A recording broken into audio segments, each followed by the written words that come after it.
এদিকে মার্চ মাসের মধ্যেই বাংলাদেশের রাজনীতিতে বড় পরিবর্তন আসছে বলে জানিয়েছে যুক্তরাষ্ট্র থেকে। মাসের আগেই সাবেক প্রধানমন্ত্রী শেখ হাসিনা বাংলাদেশে ফিরবে বলে জানিয়েছে তারা। এদিকে ডক্টর ইউনূসের পদত্যাগের জন্য আলটিমেটাম দিয়েছে সাধারণ জনগণ। কপাল পুড়তে যাচ্ছে ডক্টর ইউনূস সরকারের।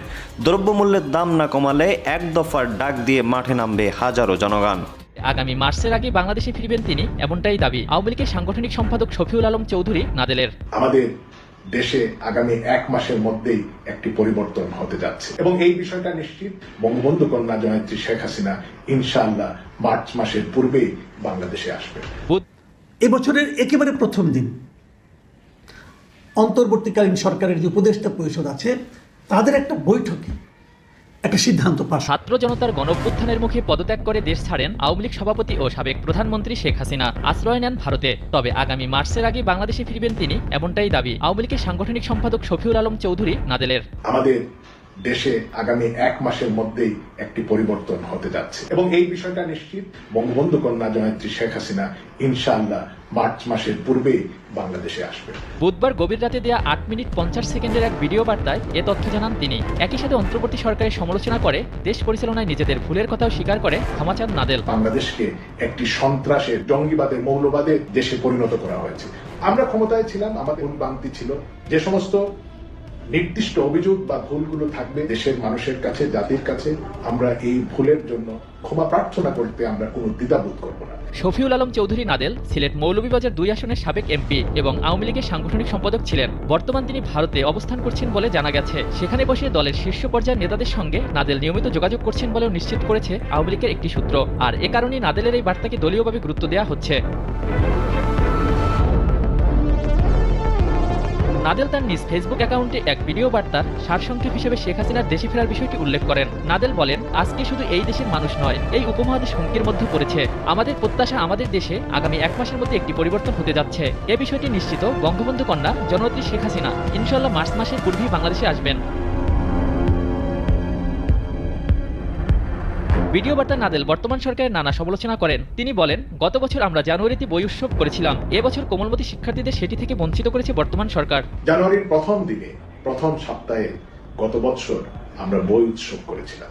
বঙ্গবন্ধু কন্যা জয়ন্তী শেখ হাসিনা বছরের পর বছর কোমলমতি ছাত্রছাত্রীদের হাতে বছরের শুরুতেই নতুন বই, ছাপাখানা থেকে আসা কালি এবং কাগজের যে গন্ধটা, সেটা একটা স্বর্গীয় অনুভূতি। সেই অনুভূতি থেকে অবৈধ ইউনূস সরকার লক্ষ লক্ষ ছাত্রছাত্রীদেরকে বঞ্চিত করেছে। মুক্তিযুদ্ধের চেতনাকে বারবার অপদস্থ করা হয়েছে জানিয়ে নাদেল বলেন, জুতাপায়ে স্মৃতিসৌধে গিয়েছেন প্রধান উপদেষ্টা। এতে প্রমাণ হয় ডক্টর ইউনূসের মুক্তিযুদ্ধের প্রতি কোনো অনুভূতি নেই। 16ই ডিসেম্বর এই দেশের যে আবেগ অনুভূতি নিয়ে পালন হয়, এইবার সেটা হয়নি। জুতাপায়ে স্মৃতিসৌধে এই অবৈধ প্রধান উপদেষ্টা সে গিয়েছিলেন। এর থেকেই প্রমাণ হয় এদেশের মুক্তিযুদ্ধ এবং মুক্তিযুদ্ধের চেতনার প্রতি তার সামান্যতম কোনো আবেগ বা অনুভূতি নেই। বিগত আওয়ামী লীগ সরকারের কথা তুলে ধরে নাদেল বলেন, আমরা একটি সুখী সমৃদ্ধশালী দেশ গড়ে তোলার কাজে ছিলাম, কিন্তু শেখ হাসিনার বাংলাদেশ আজকে কোন অবস্থায় আছে সেটি বিবেচনার দায়িত্ব তিনি জনগণের কাছে দেন। আওয়ামী লীগ সরকার অতীতে যেসব ভুল করেছে সেসবের জন্য ক্ষমা চাইতে ভুল করবে না বলেও তার বক্তব্যে উল্লেখ করেন। আমাদের অনুবান্তি ছিল দেশের মানুষের কাছে, জাতির কাছে, আমরা এই ভুলের জন্য ক্ষমা প্রার্থনা করতে আমরা কোনো দ্বিধাবোধ করব না। ভিডিও বার্তায় নাদেল কোটা আন্দোলন নিয়েও কথা বলেন। এ সময় তিনি বলেন, কোটা আন্দোলনের সময় স্নাইপার রাইফেল দিয়ে শিক্ষার্থীদের হত্যা করা হয়েছে। ওই সময়ের প্রতিটি ঘটনাই ছিল ডক্টর ইউনূসের ষড়যন্ত্রের অংশ। আর এই অবস্থা আর বেশি দিন চলতে দেওয়া যায় না। আগামী 1 মাসের মধ্যে দেশের পরিবর্তন দেখতে পারবেন। দলীয় নেতাকর্মীদের উদ্দেশ্যে তিনি বলেন, আপনাদের উপর অনেক নির্যাতন হয়েছে, অনেককে হত্যা করা হয়েছে, অনেককে বিকলাঙ্গ করে দেওয়া হয়েছে, অনেকের বাসাবাড়িতে আক্রমণ করা হয়েছে। আমাদের অনেক কর্মী নানাবিধ বিপদের মধ্যে আছে। আসসালামু আলাইকুম প্রিয় দর্শক, এবছরের একেবারে প্রথম দিন অন্তর্বর্তীকালীন সরকারের যে উপদেষ্টা পরিষদ আছে তাদের একটা বৈঠকে একটা সিদ্ধান্ত পাস হয়েছিল, যে সিদ্ধান্তের প্রভাব আমাদের দেশে নিম্নবিত্ত, মধ্যবিত্ত শ্রেণীর মানুষকে আগামীতে বহন করতে হবে এবং সেটা হবে খুবই একটা নেতিবাচক প্রভাব। সেটা কি, তাদের ব্যবহৃত প্রায় শতাধিক জিনিসের দাম বাড়ার যে নীতিগত সিদ্ধান্তটা সেদিন ওই 1 তারিখের এই মিটিংয়ে হয়েছিল। এনবিআর পক্ষ থেকে কিছু পণ্যের উপর ভ্যাট এবং সম্পূরক শুল্ক বৃদ্ধির একটা প্রস্তাব এসেছিল। সেই প্রস্তাবটা সেদিন পাস হয়। সেই জিনিসটাই 10 তারিখে এসে সরকার একটা আইন করে, একটা অধ্যাদেশ জারি করে। যেহেতু এখন সংসদ নেই দেশে, অতএব রাষ্ট্রপতির অধ্যাদেশ জারি করা হয়, যেটা নাকি পরবর্তীতে পাশ করা হবে। এবং এই অধ্যাদেশের কারণে এই অর্থ বছরের মাঝামাঝি পর্যায়ে এসে প্রায় শতাধিক পণ্য ও সেবার উপর এই ভ্যাট বা সম্পূরক শুল্ক সরকার বাড়িয়েছে। তার ফলে কি হবে? সহজ বাংলায় আপনি যে ফোন করেন, মোবাইল ফোনের, তার খরচ বাড়বে। ফোনের মাধ্যমে যে ইন্টারনেট ব্যবহার করেন, যে ইন্টারনেট দিয়ে আমাদের ইউটিউবগুলো দেখেন, তার খরচ বাড়বে।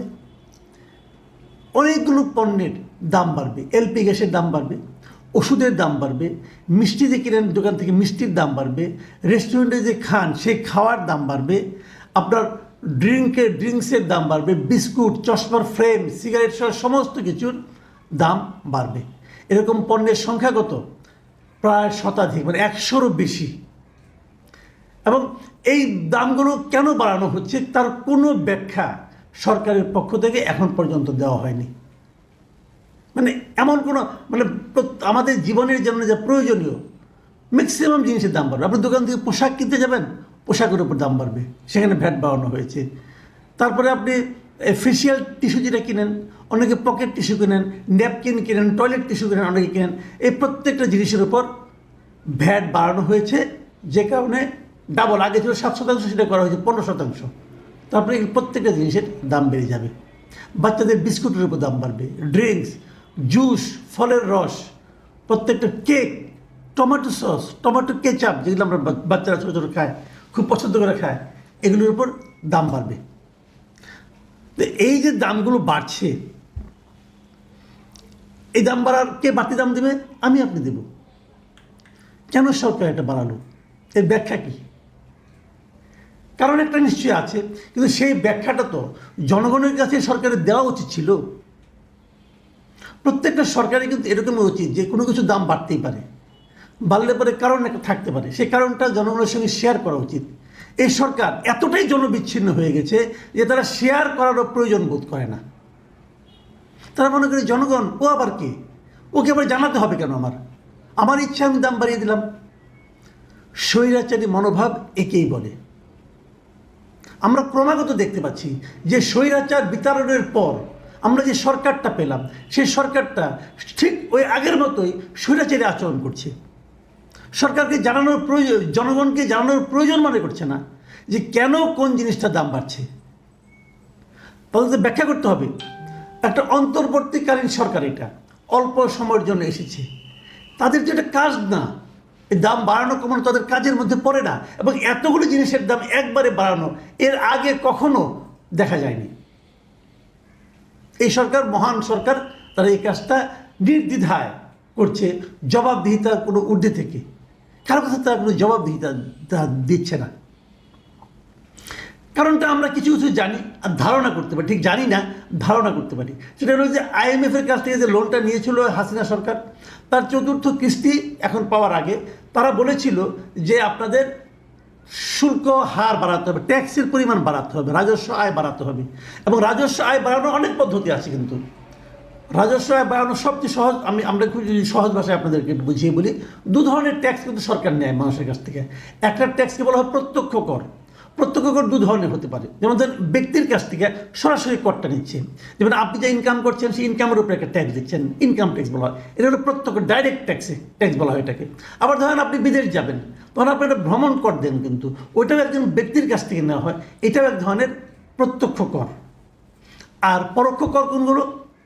পরোক্ষ কর হলো যে একদম আপনি একটা জিনিস কিনলেন, একটা দেশালায় কিনলেন 2 টাকা দিয়ে, সেখানে আপনি কিন্তু কিছু ট্যাক্স দিলেন, ভ্যাট দিলেন। এটা হলো পরোক্ষ কর। জনগণকে বুঝতে না দিয়ে তার কাছ থেকে টাকা নেওয়া, এটা হলো পরোক্ষ কর। এবং এই পরোক্ষ কর কিন্তু একদম রাস্তার যে ফকির তারও কাছ থেকে নেওয়া হয়।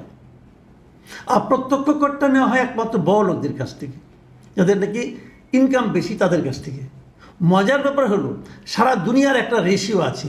সারা দুনিয়াতে বলা হয়ে থাকে যে এই প্রত্যক্ষ কর হওয়া উচিত কমপক্ষে 40%। এটি নিয়ম, মোটামুটি উন্নত দেশগুলোতে এরকমই হয় যে প্রত্যক্ষ কর হয় 40%-এর মতো। মানে ধনীদের কাছ থেকে 40 যা ট্যাক্স তারা পায় মানে সরকার যে পরিমাণ ট্যাক্স আদায় করে তার 40% আদায় করে এই ধনীদের কাছ থেকে সরাসরি ট্যাক্স নেওয়ার মাধ্যমে। বাংলাদেশে সেটার পরিমাণ 20 থেকে 25-এর মধ্যে ঘোরাফেরা করে। একান্ত দরিদ্র লোককেও ট্যাক্স দিতে হয়, কিন্তু বড় লোকদেরকে তার ট্যাক্স ফাঁকি দেয় এবং সেই ট্যাক্সটা আদায় করতে পারে। এই যে বড় বড় ব্যবসায়ী দেখেন, বিশাল বিশাল ব্যবসায়ী, সামিট গ্রুপ বলেন অথবা আপনি বসুন্ধরা বলেন অথবা যমুনা গ্রুপ বলেন, যত বড় বড় গ্রুপ আছে, এদের ট্যাক্স দিয়ে যোগাযোগকে দেখেন, এরা কিন্তু খুব একটা ট্যাক্স দেয় না, ট্যাক্স ফাঁকি দেয় তারা। এমনকি আমি তো মনে করি এদের ট্যাক্স, বড় বড় যারা ধনী আছে তারা কত টাকা ট্যাক্স দিল এটা ঘোষণা করা উচিত, পাবলিক করা উচিত, পাবলিককে জানিয়ে দেওয়া উচিত যে এই ব্যবসায়ী এই বছর মাত্র এত টাকা ট্যাক্স দিয়েছে। শুনলে আপনাদের মাথা খারাপ হয়ে যাবে, শুনলে জাস্ট মাথা খারাপ হয়ে যাবে। তারা এত কম টাকা ট্যাক্স দেয়, এদের কাছ থেকে ট্যাক্স আদায় করতে, বরঞ্চ তারা ট্যাক্সের কাছ থেকে ট্যাক্স রেয়াত পায়। সরকার নানা রকম আইন করে, নানা রকম ফন্দি ফিকির করে তাদেরকে ট্যাক্স মৌকুফ করে দেয়, তাদের সুদও মৌকুফ করে দেয়। যত বাহাদুরি গরিব মানুষের উপর থেকে নেওয়া। তো এই যে ট্যাক্সটা নিচ্ছে, এই নেওয়ার মাধ্যমে নানা রকম ফন্দি ফিকির করে মানুষকে যে মানে আপনার কঠিন নিগড়ের মধ্যে ঢুকাচ্ছে, তো এই মানুষগুলো বাঁচবে কীভাবে? এতদিন দেখেন একটা ট্রাক সেল ছিল, ট্রাকে করে গরিব মানুষের জন্য কিছু পণ্য দেওয়া হতো, সেটাও বন্ধ করে দেওয়া হয়েছে। 1 কোটির মতো লোককে টিসিবির কার্ড দেওয়া হয়েছিল, ওগুলো নাকি একই লোককে মানে বিভিন্ন রকম সরকারের সরকারের যারা ছিল তাদের আত্মীয় স্বজনকে দেওয়া হয়েছিল। এরকম 37 লাখের মতো কার্ড বাতিল করা হয়েছে। ঠিক আছে, বাতিল করেছেন, ওগুলো অন্যায় হয়েছে। তো 37 লাখ কার্ড যখন বাতিল করে থাকেন, সেটা আপনি ট্রাক সেল বাড়ান, ওই পণ্যটায় ট্রাকের মাধ্যমে দেন।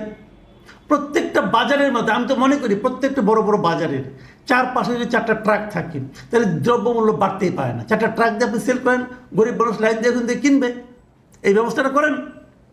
সেদিকে মন নাই, কিন্তু মন কোন দিকে? ওটাকে বন্ধ করতে হবে। গরিব মানুষ আরও মরুক, না খেয়ে মরুক।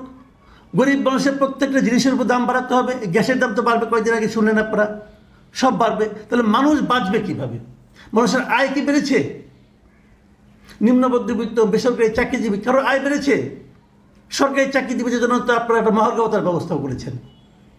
এই যে বাস্তবতাটা, এই বাস্তবতা এবং সরকারের যে আচরণ, সাধারণ মানুষের প্রতি সরকারের যে আচরণ, সে আচরণটাকে আমি এই সরকারের যে ক্যারেক্টার, সেই ক্যারেক্টারকে স্বৈরাচারী ছাড়া আর কিছু বলতে পারছি না।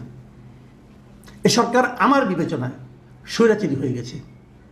তারা যদি তাদের আচরণগুলি ব্যাখ্যা দিত মানুষের, জনগণের কাছে, কেন দাম বাড়াচ্ছেন আপনারা, কেন ট্যাক্স বাড়াচ্ছেন আপনারা, এটা মানুষকে বলেন, মানুষের সঙ্গে শেয়ার করেন, তারপর আলোচনা করেন। এরা কারোর সঙ্গে শেয়ার করে না, নিজেদের যা মনে হয় তাই করে, অথচ তাদের কোনো ম্যান্ডেটই নাই, তাদের কোনো মিনিমাম ম্যান্ডেট নাই, তারা জিনিসপত্রের দাম বাড়িয়ে দিচ্ছে। প্রিয় দর্শক, আমার মনে হয় না সরকারের এই ধরনের আচরণকে দেশের সাধারণ মানুষ খুব বেশি দিন আর গ্রহণ করবে। এবং যদি এভাবে চলতে থাকে তাহলে